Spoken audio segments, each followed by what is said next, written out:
জুলাই জাতীয় সনদ বাস্তবায়ন আদেশ গণভোট অধ্যাদেশ কেন অবৈধ হবে না তা জানতে চেয়ে রুল জারি করেছেন হাইকোর্ট। মঙ্গলবার বিচারপতি রাজিক আল জলিল ও বিচারপতি মোহাম্মদ আনোয়ারুল ইসলাম শাহিনের হাইকোর্ট বেঞ্চ এই রুল জারি করেন। মন্ত্রিপরিষদ সচিব, আইন সচিব, জাতীয় ঐকমত্য কমিশন, প্রধান নির্বাচন কমিশনার সহ সংশ্লিষ্টদের 4 সপ্তাহের মধ্যে রুলের জবাব দিতে বলা হয়েছে। বিস্তারিত জানাচ্ছেন মাইনুল মারুফ। অপটিক্যাল ব্রাইটেনার, কালার গার্ড এবং ডার্ট লক সমৃদ্ধ অ্যাডভান্স ফর্মুলায় এলো নতুন রে ডিটারজেন্ট পাউডার। পার্লামেন্ট ক্যাম্পাসে আমাদের যে অফিসটা জুলাই গণঅভ্যুত্থান এরপর অন্তর্বর্তীকালীন সরকার গঠন, সংস্কার কমিশন ও ঐকমত্য কমিশনে ছিল গত 1.5 বছরের আলোচনার কেন্দ্রবিন্দু। কোটি কোটি টাকা ব্যয় করে জুলাই সনদ প্রস্তুত, এরপর গণভোটের প্রচারণায় আরও খরচ ধরা হয় প্রায় 140 কোটি টাকার।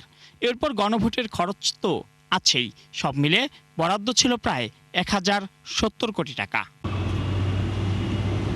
তবে এত টাকা খরচের সময়ও এ নিয়ে মামলা হাইকোর্টে না এলেও নির্বাচন পরবর্তী সময় হয়েছে কয়েকটি রিট, যেখানে জুলাই সনদ বাস্তবায়ন আদেশ ও গণভোট অধ্যাদেশ অবৈধ ঘোষণা চাওয়া হয়। পরে হাইকোর্ট শুনানি শেষে জুলাই সনদ বাস্তবায়ন আদেশ ও গণভোট অধ্যাদেশ কেন অবৈধ ঘোষণা করা হবে না তা জানতে চেয়ে রুল জারি করেন। এ সময় রিটকারীর আইনজীবী বলেন, রাষ্ট্রপতি সাংবিধানিকভাবে এমন অধ্যাদেশ ও আদেশ জারি করতে পারেন না। এ সময় এই গণভোটকেও অবৈধ হিসেবে উল্লেখ করেন তারা। এবং আমাদের মূল গ্রাউন্ড ছিল যে রাষ্ট্রপতি যে অধিকার বলে অর্ডিন্যান্সটা করেছে গণভোটের, সেটা হচ্ছে আমাদের সংবিধানের 93 অনুচ্ছেদে। সেখানে আছে রাষ্ট্রপতি এমন কোনো অর্ডিন্যান্স করতে পারবে না যে বিষয়বস্তু আমাদের সংবিধানে নাই। আমাদের বর্তমান সংবিধানে গণভোটের কোনো বিধান নাই। এদিকে রিটের বিপক্ষে শুনানি করা জামায়াতের আইনজীবী বলছেন, বিএনপি জুলাই সনদে স্বাক্ষর করলেও এখন সরকার এসে দ্বিচারিতা করছে। এই রিট মামলা শুনানি করার ক্ষেত্রে এবং এই রিট মামলাটি পরিচালনা করার ক্ষেত্রে সরকারের একাংশের ডাইরেক্ট সংশ্লিষ্টতা দেখা যাচ্ছে।